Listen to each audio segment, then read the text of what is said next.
like me, for I once was lost, but now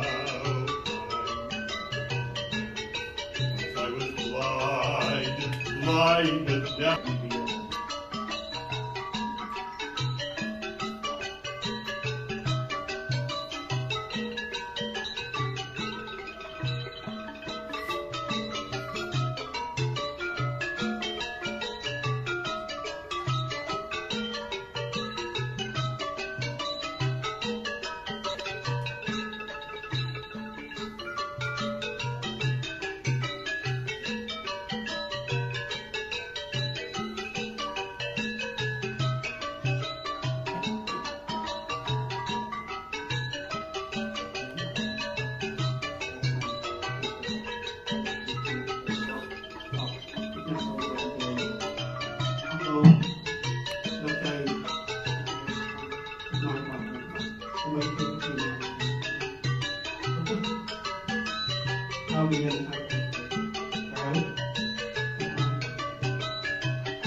For coming to support our family, back to back.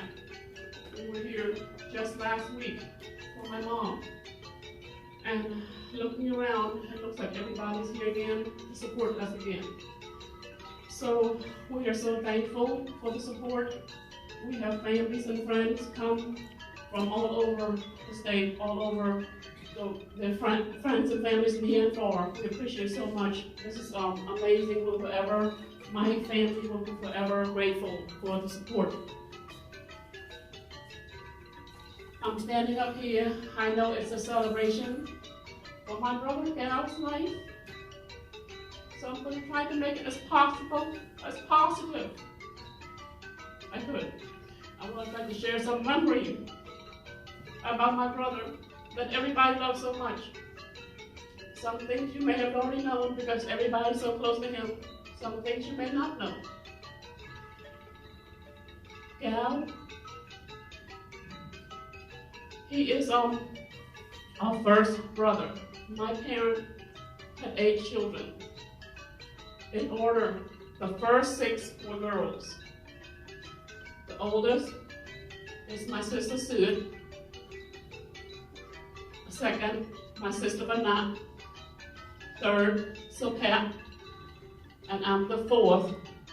And my sister Samantha, also known as Vern. 5th, Savone's number 6. Gal is number 7. And my baby brother Rasin is number 8. It always has been the 8 of us. Gal is so loved by everyone from the moment he was born. His name was not supposed to be Gal. His original name was June. How we came up with Gal? Because in Cambodian language, Gal also means a glass.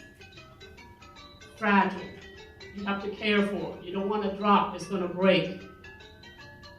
Because my parents have 6 girls in a row, the first born son was like amazing. It was like they worshiped Gal.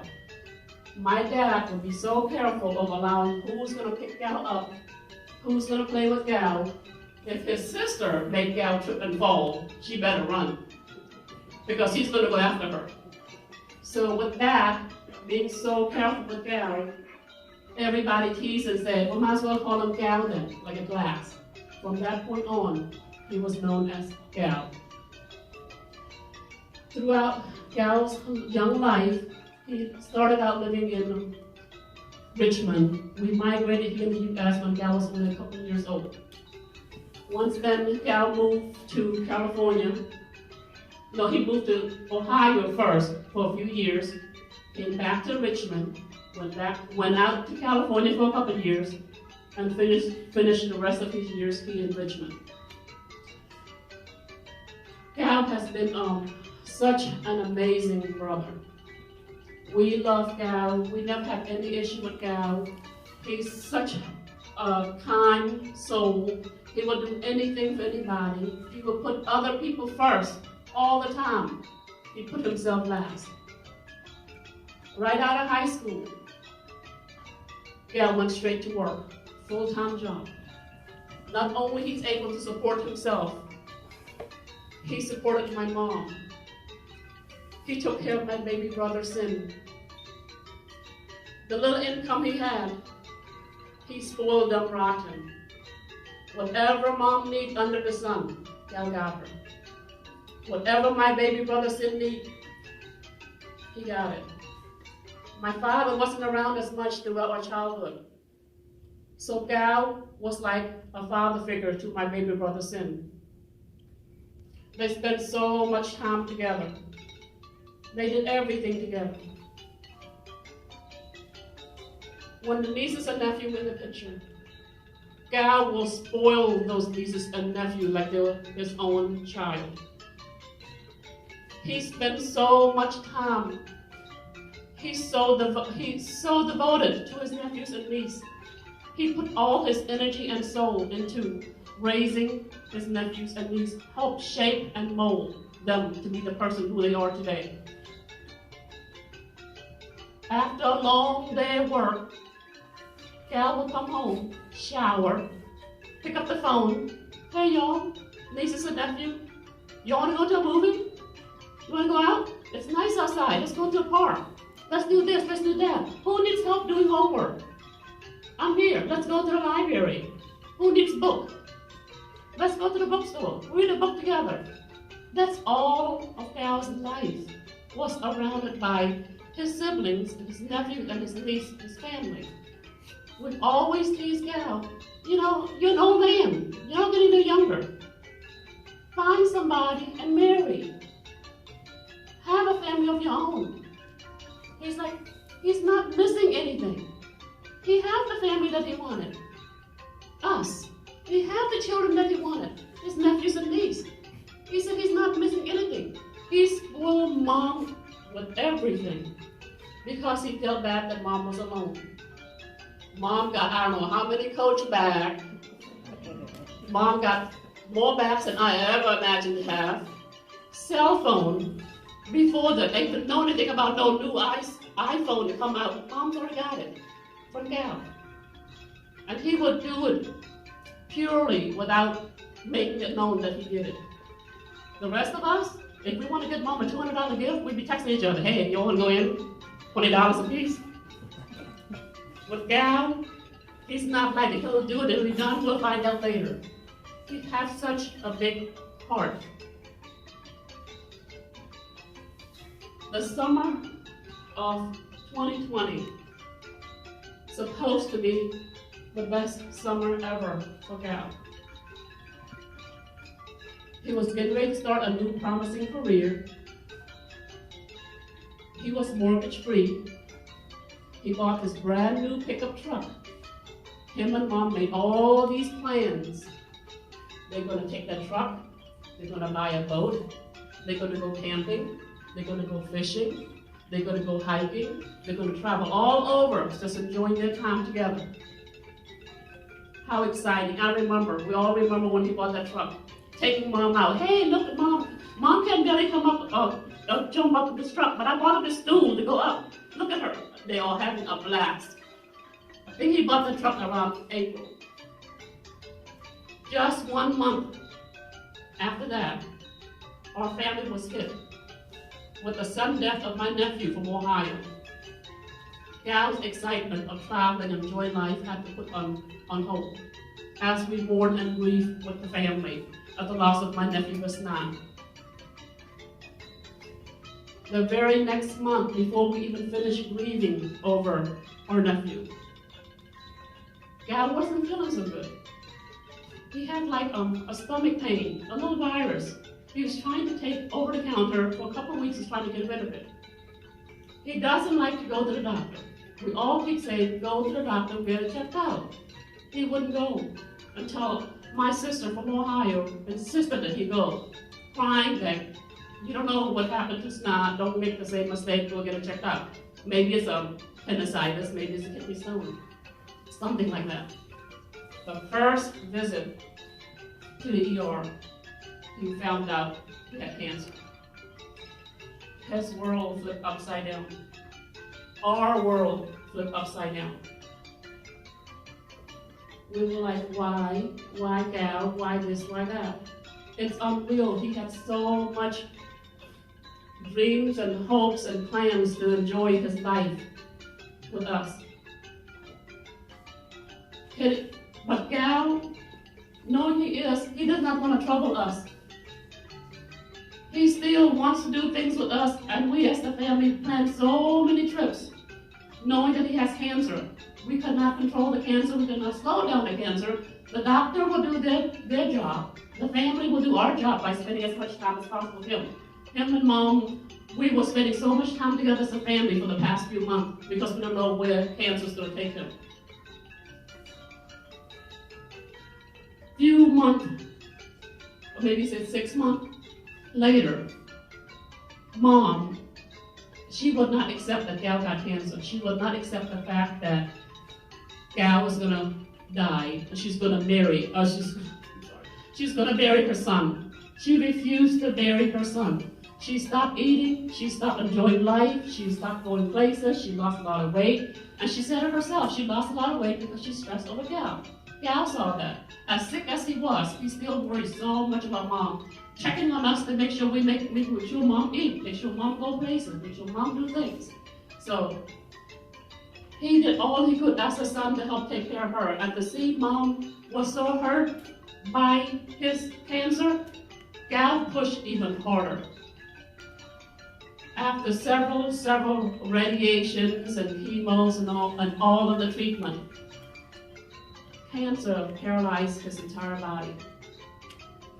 At this point, Gal was not able to move at all, even unable to even sit in a wheelchair. He has, as you all seen him last week, he had to be pushed in a stretch back wheelchair to get around.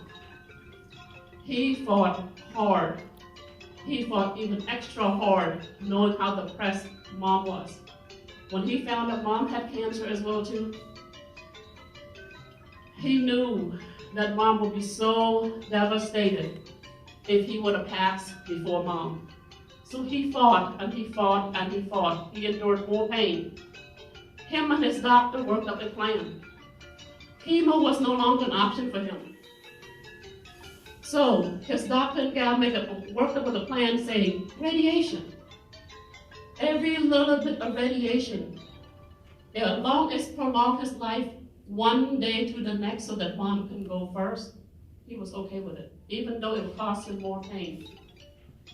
He did that. He was able to endure all those pain to allow Mom to go first as she wished, because he knew she would be devastated if he passed before she did. Last week, last Friday, Mom's funeral. Gal was the point of giving up. He was holding on, he was in a lot of pain. But for some reason, he was able to hold back until the family had time to complete Mom's journey, complete her funeral ceremony, cremation, and also complete her 7-day memorial, which was a Saturday evening. Saturday night, Gal's condition went downhill. Within hours after that, surrounded by all families, Gal passed away Sunday morning at 10:30. It's amazing how he's able to hold back just for mom, like he did. I cannot imagine my mom's life without Gal, and I cannot imagine Gal's life without mom. They're destined to be together. I know they're happy together right now, watching over all of us. It's so hard, though, that we have lost 2 family members back to back, so short. But we will hold in our heart, knowing that they're in peace and Gal is no longer in pain. We will get through. With all support that we have today, we will get through this. I would like to thank the faculty and staff of the Blythe's Funeral Home. Everyone has been great helping us and making this time, the most difficult time, a little less pain. With us having the constant changes and the big crowd, they allowed us to have the service and allowed us to have this farewell like we wanted for my mom and my brother. I also like to thank all the doctors and nurses who took care of my brother Gal throughout his cancer. But I do want to acknowledge one special nurse who's went all above and beyond any nurse you could imagine. That nurse is my sister Samantha, also known as Severn. I have never seen a family member or a nurse who pushed so hard, who helped so much, who was 200% side by side with Gal, going through everything with him. I cannot imagine the emotional toll as the doctor read the news to Gal about his condition. She had to be strong in front of Gal. And then later on, she'll sneak out for a few minutes and cry it out and call the family member. She was there. She took care of him from head to toe. I hope this will bring you comfort with Gal's body might have been polluted with cancer, but his heart is filled with love. His last moment with us, his last sound he heard was the screaming sound of, "I love you, Gal, I love you, Gal." He's at peace. So with that, we're gonna try to have to move on as a family. This family feels so broken right now, but we'll be okay. Because remember, Gal and Mom are together. I'd like to remind everyone that cancer does not discriminate.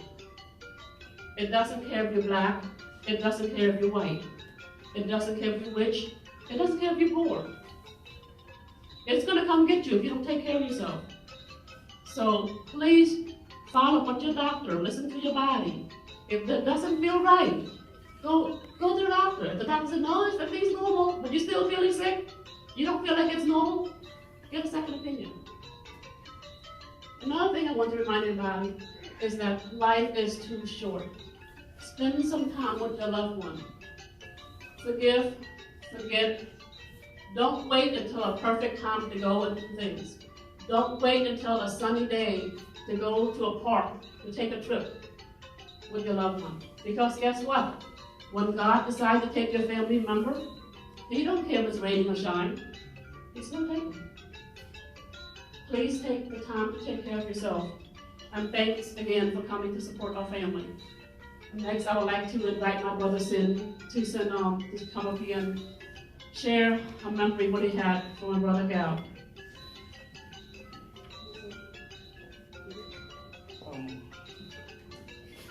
I first want to thank you guys, everybody here for some support for my family.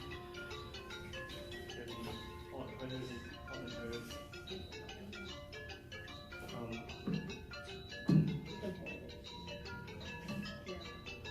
Well,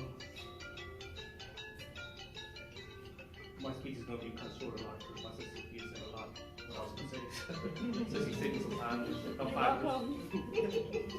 couldn't have said it any better. But what I do want to share is how much my brother meant to me, for us. He was the closest father figure I had in my life. He taught me so much. He introduced me to so many things.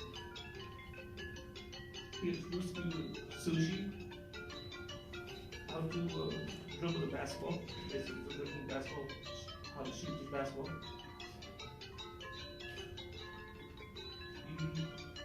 He introduced me to hip hop and the love of Apple products. He always buy an iPhone every year. And I'm going to start doing that too. But the one thing that I'm very grateful for him for teaching me and showing whether it was through words or his actions, was how to be a good man. And his work ethic was so incredible. He taught me that when you work hard enough, you can achieve the American dream of buying the house. Which is the house I own now. For a little over a year. I remember we grew up poor. We got some houses, family houses, in the States, new trailers. In 2005, we bought that house that I live in now. And I own.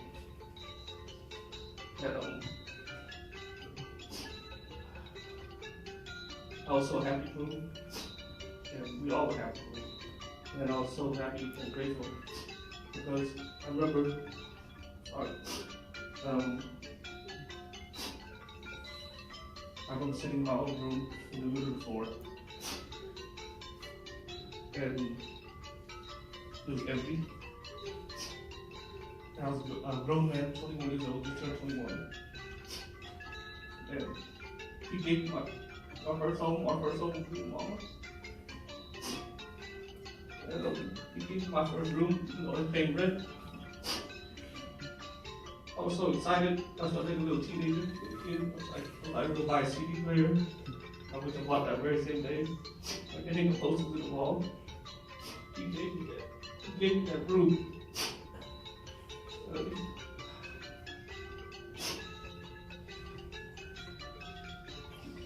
And such memories of him, how he teach me how to use Apple products again, how to fix stuff around the house, take care of the house repairs and stuff. And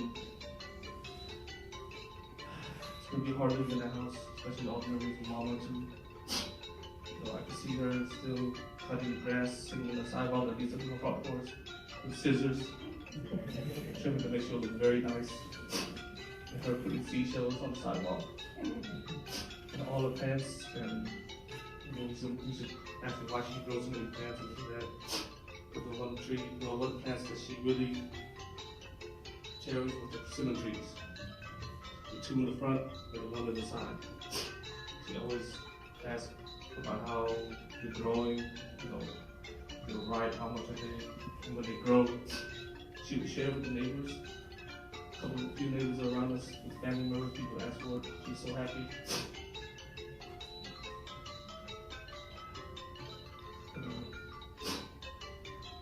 I'll try to end this up with just some funny stories. One more time, sorry. I had just went to sleep in my room. I was trying to go to sleep. And Mama was in the living room, all in the living room. And I leave the counter doors open. I just laid my head down. All of a sudden I heard a big fart noise. And then in the distance, I heard Mama say, "Keo, hãy nói đi." And then Keo said, "No, Mike, don't call me." Keo, you called me? No, Mama, I farted. I was just laughing at myself. used to tease Mama with a worm. We used to call her Bomat, we're friends. So, Mama. Keo still say, Mama, worm say ai. Ai Phượng đấy. Ôi, cái chân mày, ôi, bộ anh Phượng đấy. And I'm gonna just say, hear her say funny words as she used to screw words. Like Sonic. She used to call it Sonic. I don't know how. Toys R Us. She used to say Toy USA. KFC. Some reason she says CFK. I remember Cal recently bought the house. He called her up, and I was sitting right next to Mama. And I hear him say, "My clean KFC." And she looked with this very with her eyes like, "What's KFC? Say KFC." I said, "Mike, I can make it look like one of them."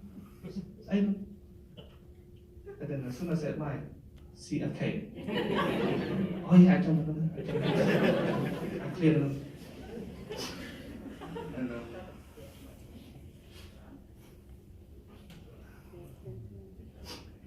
And one time, a long time ago, she went to the grocery store and we asked her to get A1 sauce. Somebody compared that A1 with, so to another, right? I don't know, I did. And then she went to the store and come back. Somebody not took steak sauce. I'm done there, I wrote the A3. And they tell me, what the heck, Mama? A1, I could get A1. And then Burlington. She used to call it Bill Clinton. Oh, anh trong tổ Bill Clinton. Anh why say Bill Clinton? I look our photo. And I thought about it. Oh, Bill Burlington. And one more thing.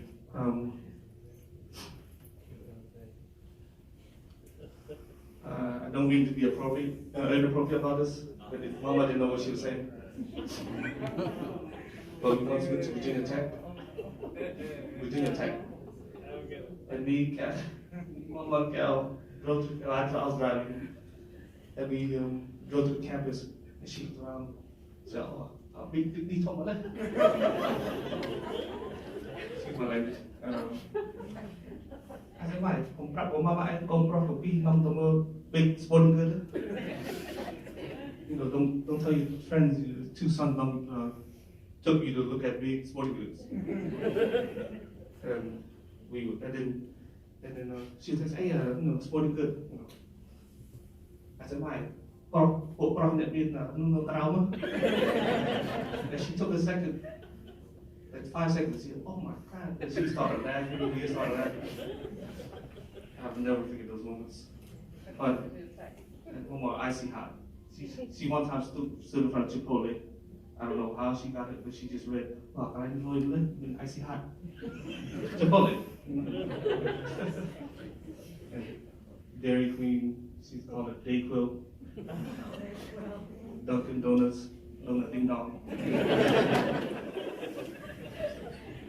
I just, it boggles my mind because I always share these memories.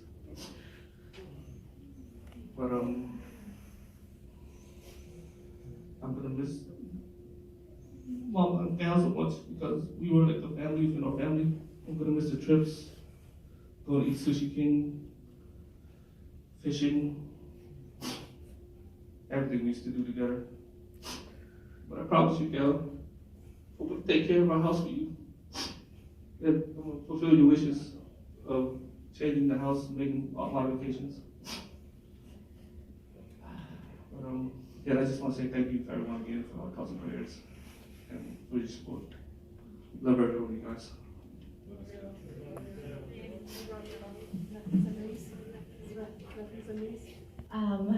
Thanks again for you guys all being here today.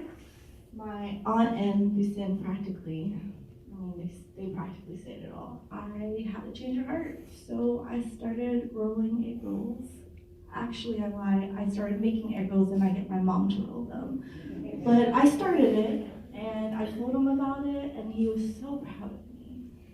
So one of the last things I told Bugal the day before he passed was I thanked him so much for the support he has given me throughout my entire life. And I told him that I will continue making him proud because he never ever, like there was never a time he never not told me that he was proud of me. And that I was gonna make sure that Dottie would never forget him because he loved my son so much.